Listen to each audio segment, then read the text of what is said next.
พี่น้อยเนาะมาต่อกันอีกยังอยู่ที่ภาคที่เศร้าของทางไอ้แก้วเพิ่นอยู่เด้อพี่น้องเด้อเนาะตอนนี้กะนี่แหละพากัน ผักเศร้าอยู่ผมไม่ผมตอกนี่คือเก่าผมบกใหญ่พี่น้องเอ้ยเนาะตัวเวลาฝนตกพอดีนี่บาดเสียน้ำงามไหมนี่ก็พอแล้วเนาะพี่น้องเอ้ยมาเนาะสบายดีเด้อทั้งไอ้แก้วเนาะโดยเนาะโอ้ได้เตียงนั่งไงได้บาดนี่เนาะคักเลยเด้ระวังแต่สังกะสีเนี่ยยังน้อยไปเตะได้นายเด้อระมัดระวังก็ไว้บ่เนาะเขาม่วนได้ม่วนได้กับชั้นไว้อะนะอย่ามาไปลงเตะข้ามคืนมาแล้วว้ายได้บาดได้แผลย้อนได้เนาะ เป็นยังไงนะคือมันเป็นแผลแล้วมันสีกแบบนี้มันต้องเขาต้องซื้อยานั่นใช่มันจะเป็นยาป้ายอะนะยาป้ายใส่มีอยู่ขายบ่อยู่บ้านห้านขายยามีบ่เป็นมันบ่มีติดแพทย์มันใกล้หูอยู่ปุ่นอยู่ตรงไหนเป็นแพทย์มันเป็นของหมอบ่เป็นแบบเนาะบัดหมู่บ้านนี่มีจักหลังคาเฮือนนี่เดี๋ยวนี้ถึงบ่ลอยทั้งหมดบ่ฮอดบ่ลอยบ่พี่น้องเอ้ยเนาะบ่คิดว่าเข้ามาที่ก็สิเป็นหมู่บ้านบางอย่างเข้าไปอีกพี่น้องเอ้ยโอ้ยเนาะสิพอลอยหลังคาเฮือนบ่มันเป็นกลุ่มเนาะอันนี้ก็กลุ่มนึงอันนั้นก็กลุ่มนึงอันนั้นก็กลุ่มนึงเอาสายพี่น้อยเนาะเรื่องราวของทั้งง่ายเพิ่นกับ FC หลายคนหลายคนก็คือสิฮู้บัดทุกคนนั่นแหละเนาะมีแต่ว่าถามไทยเรื่องนี่แหละบัดนี้เพิ่นสิพากันอยู่จังใดใช้ชีวิตแบบไรบัดนี้เนาะมื้อนี้มีข่าวอย่างแน่อ้ายเข้ามามื้อนี้จักสิเว้าหยังบ่เป็นโดยคือทางหมอพรเพิ่นก็ว่ามาแจ้งเรื่องที่เนาะแต่ว่าอยู่บ้านนี่ก็มีว่าคนขายที่ก็แต่มันก็ทางมันลำบากแน่เนาะแล้วแต่พ่อใหญ่ใจดีให้ไปอยู่ใส่ก็อยู่เพราะว่ามันทางเข้ามากับค่อนข้างจะลำบากคือเนาะแต่ว่าที่ทางเพิ่นสิซื้ออยู่หม้องใดก็ถ้าดุลเบิ่งเนาะตอนนี้ก็หลายคนก็เริ่มเข้ามาเนาะถามไทยทั้งง่ายเพื่อนคือมื้อนี้พอใช้เข้ามาก็ซื้อเตียงซื้อสังกะสีมีข้าวมีกระต้มขนมแน่เนาะมาถามเบิ่งในเบื้องต้นซะก่อนเนาะว่าขาดเดือยังนะคือว่าสิเฮ็ดอยู่นี่ก็ยังบ่ได้เป็นรักเป็นแรงอีกเนาะยังบ่ทันได้เป็นรักเป็นฐานอีกเพราะว่ามันยังอาศัยอยู่ที่เขาเจ้าอยู่พี่น้อยเนาะที่คนในบ้านว่าเป็นพี่น้องกันบ่ได้ว่าใดโดยพอได้มาปลูกอยู่นี่เนาะโดยโอ้ยพี่น้องเอ้ยเพิ่นก็บ่มีเฮือนมีชานบ่มีหยังเลยว่าซั่นเนาะถือว่าแบบบ่มีหยังเลยนะเปิดแล้วก็อยู่ในเฮือนไปกินข้าวกินน้ำได้จ้ะพากันอยู่กินได้จ้ะนี่ก็กินหนึ่งเขาอยู่นี่คือบุเรนมองให้แต่กระโปงอยู่ข้างในระบาดนี่ผมมีอย่างดีดอเนาะโดยกล้วยมาใช่ใช่กล้วยกล้วยเพิ่นให้มาเนาะขึ้นกับห้อนไปโทษได้เนาะเปิดผ้ากั้งออกก่อนได้จังนอนเนาะโดยพอมันเย็นๆแล้วก็จะเอาขังต่ออีกยันแต่งูอะไรแบบนี้เนาะยันงูยันขี้เข็บฝนตกแห้งบ่แถวนี่แห้งแห้งเนาะจักเทื่อได้ไอ้ฝนตกอยู่ทางนี้2 หรือ 3 เทื่อตกอันนั้นก็บ่แห้งมันพอดีเปียกดินแล้วปลูกกระต๊อบทางนั้นก็มื้อนั้นแล้วแห้งอยู่ฝนตกพายุเข้าจิ้วไปเลยบ่โดยตั้งมาให้โดยมีแต่จังซั่นแหละพี่น้อยเงินค้ำที่ว่าทั้งมาแชร์มอบให้ก็ เก็บให้ถุงให้ทายไว้รักษาไว้ดีๆเด้อ โดย อย่ามันเหี่ย โดย เอาไว้ใช้ยามจำเป็นพี่น้องเอ้ยเนาะ โดย เพราะว่าเวลาเจ็บแก่ได้พยากับพอได้ซื้อยามากินเนาะ โดย คือว่าลูกบ่สบายเช้าแล้วบ่ เอาแล้วจะ อ่า อายเล็กน้อย อืม ไทยแน่เขาได้ลิ้น อ่า ลูกชายเพิ่น2คนเลยเนาะ โดย อ่าให้ลูกชายเพิ่น2คนเพิ่นก็พี่น้องเอ้ยให้หน้าตะกร้าก็บ่มีเนาะพากันอยู่ โดย ปกติก็พากันไปใช้แต่ละมื้อนี่ กลับไปหาปูหาปลามากินโดย ๆให้แย่หมดแดง หาแย่ไข่มดแดง ปกติก็บ่ได้พากันอยู่แบบนี้หรอกเนาะ โดย พากันไปตลอดคือว่าแหละ โดยไปหาปลาหาแย่มากิน โดย โดย อันนี้ก็ช่วงนี้ก็มีหลายผู้หลายคนเพิ่นเข้ามาเนาะ โดย ก็อยู่เฮือนซะก่อน โดย พี่น้องเอ้ยมีแต่รุ่นเรื่องที่และเพิ่นสิ โดย ซื้ออยู่ใช้ให้เนาะ โดย แต่ว่าเรื่องคุ้มราคานี่ก็ยังบ่ทันได้ฮู้พี่น้องเอ้ย โดย ก็ดีใจนํเนาะที่ว่ามีทางผู้หลักผู้ใหญ่เพิ่นซอยเข้ามาเรื่องที่เรื่องทาง โดย พ่อแล้วบ่อายหรือว่าใดๆเพิ่นแจ้งแล้วใดหรือว่ายัง ยังก็เรื่องที่เรื่องทางก็จะอยู่ไสยังบ่ฮู้ อ่า ก็สิให้อยู่ไสน่ะ แต่ว่าทางง่ายเพิ่นนี่บ่ได้ติว่าสิอยู่ไสเนาะ โดย อยู่นี่ก็ได้อยู่อาจจะว่าเอาไปอยู่ใกล้ลงเอาเบยก็ได้เนาะ ไปได้หมด อ่า แล้วแต่พ่อใหญ่ใจดี ง่ายจักหม่องเด้อนี่ถ้าคาอยู่มานี่ง่ายจักหม่องได้หม่องอยู่หม่องเช้านี่แต่หม่องเดียวนี่บ่ โดย อ่าที่แถวนี้ก็มีคนนั่นอยู่บ่ให้หน้าให้ไทยหน้าอยู่แถวนี้ก็ มี มันก็เป็นโคกเนาะ โดย มันเป็นป่าเป็นโคกที่เนาะเข้าก็งามจะบ่เนาะเข้าไป ก็บ่ค่อยงามแหละ มันเป็นดินโคกเนาะ ผู้วิสัย ส่วนหลายเขาเจ้าเฮ็ดหยังกับอยู่บ้านนี่ปลูกมันบ่ ปลูกมันอยู่ดง เขาทาน เขาเผาทานปลูกมัน เผาทานปลูกมันเนาะ โดย อ่าอาชีพหลักๆเขาเจ้ากันเนาะ โดย หม้อหนึ่งหม้อแกงก็ยังบ่ได้มีเนาะ โดย หนึ่งข้าวหนึ่งน้ำไม่ได้หนึ่งข้าวหนึ่งอยู่ใช้ชนะเอาใช้ ได้หวด หวดอยู่ในต้นไม้ อ๋อนั่นบ่ โด โอ้ ย อยู่ในต้นไม้ผู้ โดยบ่มีบ่งเอาใบ เอ้ย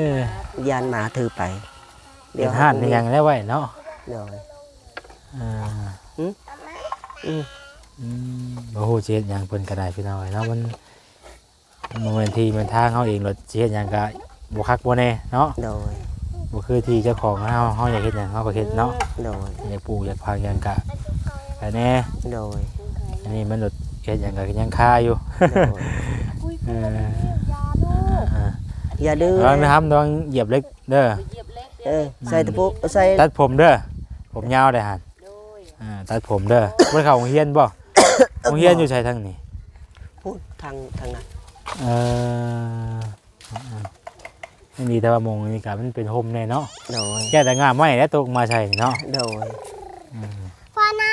หึ ำน้ำ ผู้นี้แล้วสังกะสีก็คันคือเพิ่นชื่อที่จะทางให้ไม้ก็ โดย เอาไปเฮ็ดไป ก็เอาไป ต่อเติมอยู่หม่อง วงหม่องที่ไม้เพิ่นแหละเนาะ แต่ตัวนี้ยังบ่พาวใส่เอาไว้จำนี้ก่อน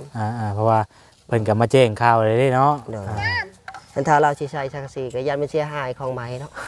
ปรับเราก็โมเมนต์ที่เจ้าของ ที่เจ้าของ น้ำในกินอยู่ใช้สารนี่นะ ก็ น้ำกินน้ำหยังอันนี้นะ พอน้ เขาเจ้าไปตักอยู่ ำอยู่ดง ดงไกด์เขาถือรถไถไป เป็นน้ำสร้างป่ะ ดง โดย แบบข้าเจ้าบ่ได้เป็นน้ำบ่ได้ขับมาฮอดพี่บ่ บ่ หั่นค่าหั่นขายอยู่ใช้หายมาเฮาแนมเบิ่งคือบ่เห็นหยังเลย มันมี แล้วอยู่ในวิธีกลุ่มนู้นนั่น เออ มันเป็นสำวารังคาในบ้านนะมันเป็นตลาดเป็นหยังบ่ ร้านค้าเขาขายละเล็กละน้อยผมมา ก็ขายพวก เครื่องครัวทั่วไปเนาะ ก็บ่ค่อยไม่ได้มีดอกมาปิกหนูก็คือมี ยากเลยเนี่ยคันสิไปหันไปนี่ชื่อเครื่องที่ของก็ยากเลยเนาะ โดย อยู่แถวเขตชนบทนี่พี่น้องเอ้ยเนาะมันก็ยากอยู่ อยู่ดี บ่ดื้อนะเด้อบ่ดื้อเด้อ อย่าดื้อ เดียวคอยไปชื่อ ผู้ไทยบ่นี่นะ โดย เอ้า เกิ เรา ด ไป อ อยู่ ยู่ไทย เกิดอยู่ไทยบ่ โดย เดี๋ยวค่อยไปลูก เดี๋ยวค่อยไป อยากไปทานข้าได้บัดนี้เด้ขนมบ้าก็ซื้อมาได้ นั่นได้ขนมน่ะ นุ่มก็มีแหละบ่ต้องซื้อหำเลย อืม เอาไว้ซื้อแนวจำเป็นพุ่น ไปร้านข้าที่ยุกชี อ๋อชื่อลูกชิ้นเพิ่นอยากชื่อลูกชิ้นอืม มันบ่มีลูกชิ้นหมดแล้ว หิวข้าวได้บ่จักบาดนี้เนาะ แบบนี้แหละดื้อ มันหมดแล้ว อยู่ใช้อ้ายราคาไกลบ่ ไก่อยู่ เอาเอายันมา เดี๋ยวค่อยไปซื้อลูกให้มันคงๆเบิ่ง เออได้สักหน่อยก่อน เดี๋ยวเป็นไข้นะ อ่า ขายไปแล้วดิวบ่ได้กินลูกชิ้นเด้นี่ เออเออ ไปลูก เดี๋ยวค่อยไป นี่พอคุยธุระลูก เอาจะน้อยจังพาน้องคนไปซื้อเนาะ เนาะยา มาไม่ว่ามาหนิมาเสร็จมาเอาสำนักหน่อยเนาะพาลูกคนไปก่อนเนาะเอาให้ได้บาทดิ มาเอา ไปสาพี่น้องเอ้ยเนาะสำหรับคลิปนี้ก็เดี๋ยวเฮาสิถ่ายทางออกให้พี่น้องเบิ่งก่อนเนาะรอบนี้สิได้ขอตัวออกก่อนพี่น้องเอ้ยเนาะออกไปพุ่นแหละสิเข้าไปหาน้องเอาเบยเพิ่นอยู่บ่เนาะผู้ใดเรียนมื้อหน้ามื้อไหนเรียกว่าแซนเข้ามาติดตามเนาะเรื่องราวของให้พี่น้องเบิ่งนํกันต่ออีกมื้อนี้ก็สิได้ขอตัวกลับไปก่อนพี่น้องเอ้ยพอกันใหม่เลยพี่น้องเด้อเนาะโตโอ้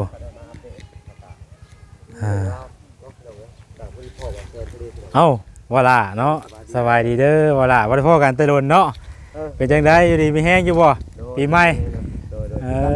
โดยกำลังลูกแต่คือว่าแล้วว่าปีใหม่กับบ่อยู่ดีปานใดมันเป็นไข้เป็นหวัดเป็นไอแหละ โอ้คือกันไหน กำลังลุกได้ รู้สึกว่าติดวัดติดไอ้น้ำเพิ่น เออ มาอยู่คุกคีแล้วเพิ่นนี่ เนาะ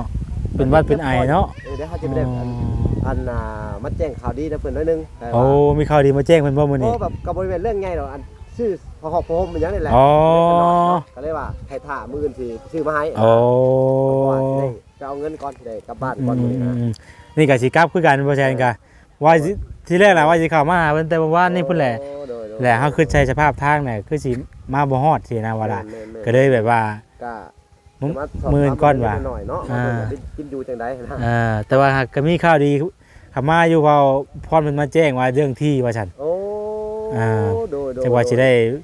ไปอยู่ข้างในแล้วเพิ่นยังบ่ทันได้ฮู้ว่าซั่นนะ โอ้ดีใจ ถามเพิ่นก่อนว่าสิได้ไปอยู่ใกล้น้องอาเบยบ่หรือว่าในไรเพิ่นสิไปบ่นะมาถามไทยว่าซั่นแล้วเพิ่นก็มีข่าวเข้ามาแล้วจังหวะเนาะ ดีใจนี่แหละโอ้เขาดีใจตัวนี่ ชื่อเตียงไม้เพิ่นมื้อนี้ก็บ่แซ่นก็ โอ้ดีใจ ชื่อเตียงกับสังกะสีแน่กับเอาเงินให้เพิ่นแน่ล้านหนึงเมื่อกี้บ่ได้ให้ตรงให้ไทยไว้ว่านะ ดีแหละเพิ่นเวลา ช่วงนี้แบบอาการเพิ่นก็บ่ค่อยดีปานใดนะบ่ได้ คนเป็นไข้หลาย เขาก็ยังติดไข้จากเพิ่นเป็นไอ ซื้อยามากินเนาะ แม่นก็เลยว่าสิเข้ามาบอกเพิ่นแล้วมื้ออื่นว่าสิซื้อเครื่องเสื้อผ้าหลายอย่างเลยมาให้เพิ่นเนาะ แต่ว่างุ้มนั้นบ่แซ่นก็ซื้อเครื่องก็ยังอยู่เพราะว่าเฮาบ่ฮู้ว่าสิซื้อหยังนะต้องมาถามเบิ่งก่อนว่าขาดเดือหยังอะนะ แบบเสื้อสาดหมอนหยังอะไรหมกแบบพวกขู่แข้งกระมังหยังสารพัดหลายอย่างเนาะ ก็จังว่าผู้ใดเหลือจะสิซื้อหยังก็จังว่ารอให้เพิ่นได้ที่ใหม่ก่อนว่าซั่นนะคันว่าเฮาซื้อไปก็จังบ่ได้ฮุบหอบไปอีกเนาะ แม่นแล้วว่าเข้ามามันค่อนข้างจะยาก เขาทางเอามาก็ แม่น ป้าต้องดีกว่าค่ารถก่อนบึงกี่ต้มตั้งตัวหลายเทื่อแล้วว่าล่ะ แม่นทำไมจะว่าได้ค่าได้ฮะ แม่นอยู่มันแห้งในแล้วมื้อนี้ แต่ก็บ่ได้นะฝนสิตกมาใหม่ โดยเป็นแล้วใช่เรื่องเฮือนน้องอาเบยเด้ว่าล่ะสิดำเนินการมื้อใดเรื่อง ก็สิดำเนินการควบคู่กับไปกับเกณฑ์เนี่ยแหละแต่ว่าสิไปซื้อเสาให้เพิ่นมื้อนี่แหละสิถอบ3เสาถอบสอบถามเสาเบิ่งว่าราคามันเท่าไหร่แล้วก็อะไรก็สิให้สร้างเพิ่นมาแล้วก็จ่ายเพิ่นเลยนะ เพราะว่าบ่แซนมีงบทางเอ้ยเพิ่นฝากมา 1,000 บาทตั้งแต่รถนั่นแหละเนาะที่ว่าเพิ่นว่าอยากซื้อไม้ตัวต่อได้เสาตัวต่อเด้ส่วนหลายของอาเบยนี่ก็งบก็บ่พอดอกยังบ่มีหยังดอกมีแต่ว่า มีเป็น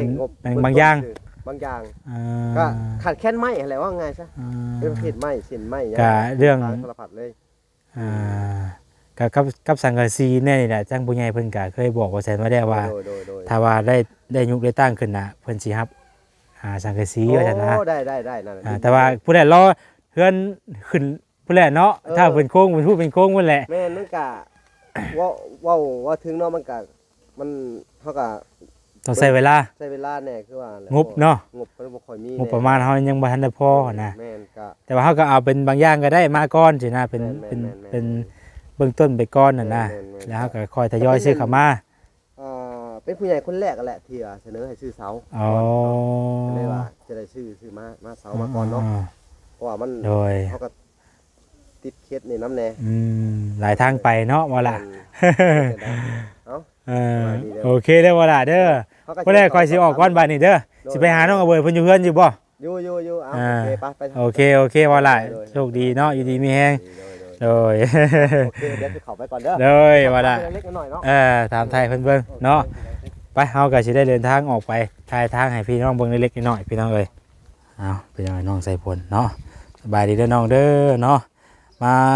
เป็นหมู่ว่าแซนมื้อนี้พี่น้องเอ้ย ป้าลูกจ่วยอยู่เพื่อนเพิ่นแหละเนาะ เด้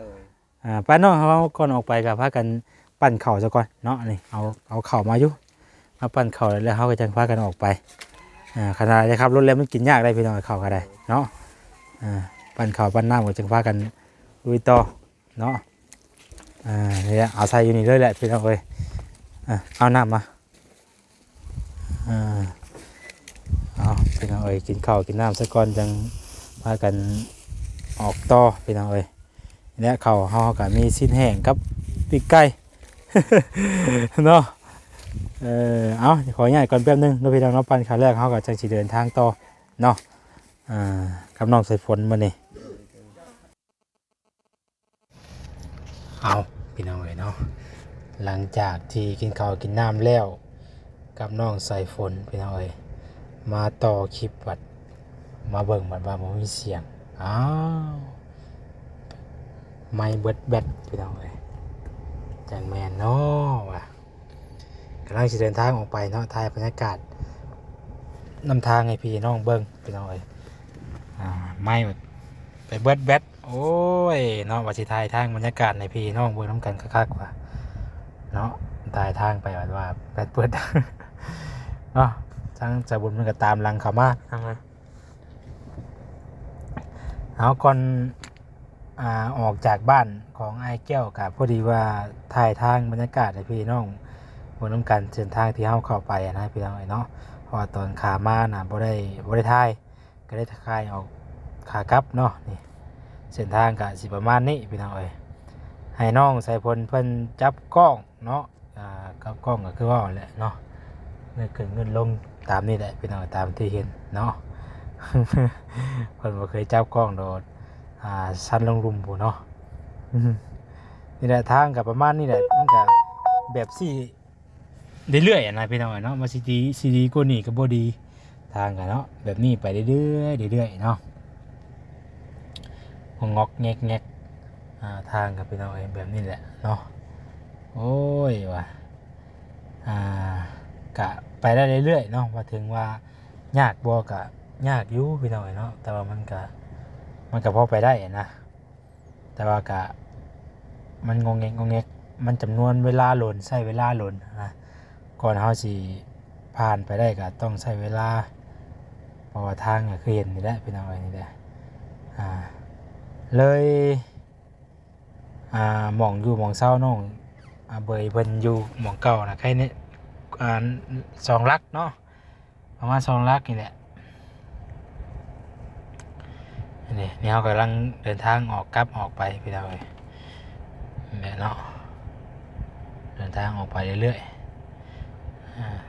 ยังดีแต่ว่างาไม้งาตอกนะมันอยู่ไกลอยู่พี่น้องเนาะมันบ่ได้ขูดกับรถกับรถร่างปานใดนะมันก็เฮาแนมเบิ่งซี่น่ะคือจังว่าหอมอยู่แต่ว่าจริงแล้วก็พอไปได้มันเสียตรงที่ว่ามันงอกแงกไปงอกแงกมาเนาะแบกใส่แบกกลัวแบกพุ่นแบกพี่อะไรพี่น้องเนาะนี่แหละเนาะแต่คิดว่าโอ้ยเนาะมาเช็คบางคลิปแบบมีเสียงมาสิปล่อยไปเลยคือบ่คักพี่น้อง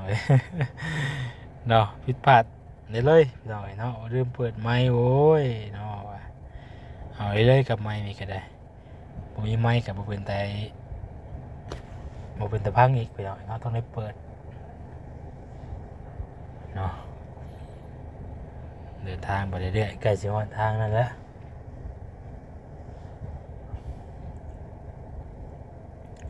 เบิ่งแบบยาวๆนำกันเลยพี่น้องเด้อนี่แหละพี่น้องเอ้ยใกล้สิฮอดนั่นที่พักของน้องเอาเบยแล้วมั้งนี่เนาะเดี๋ยวพี่น้องเอ้ย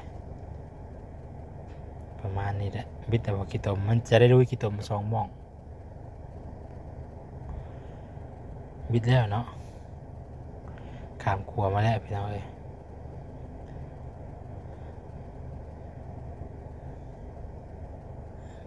แนวทางกันงองแงกก่อยไปก่อยมาฮอบิดแล้วเนาะ เอาจากพี่น้องเอ้ยสำหรับคลิปนี้ก็จะได้ปล่อยคลิปให้มันเด่นไปเรื่อยๆนะพี่น้องเนาะทางบริษัทเองก็จะได้ลำลาไปก่อนเบิ่งยาวๆน้ำกันได้เลยพี่น้องเด้อผิดพลาดประการใดก็ขอโทษขออภัยหลายๆพี่น้องเอ้ยเนาะสำหรับคลิปนี้ก็ขอตัวให้ทุกท่านอยู่ดีมีแห้งโชคดีมีไซสุขกายสุขใจเบ้อสุขหูสู่คนเนาะสำหรับคลิปนี้ขอตัวไปก่อนแล้วสำบายดีบ๊ายบาย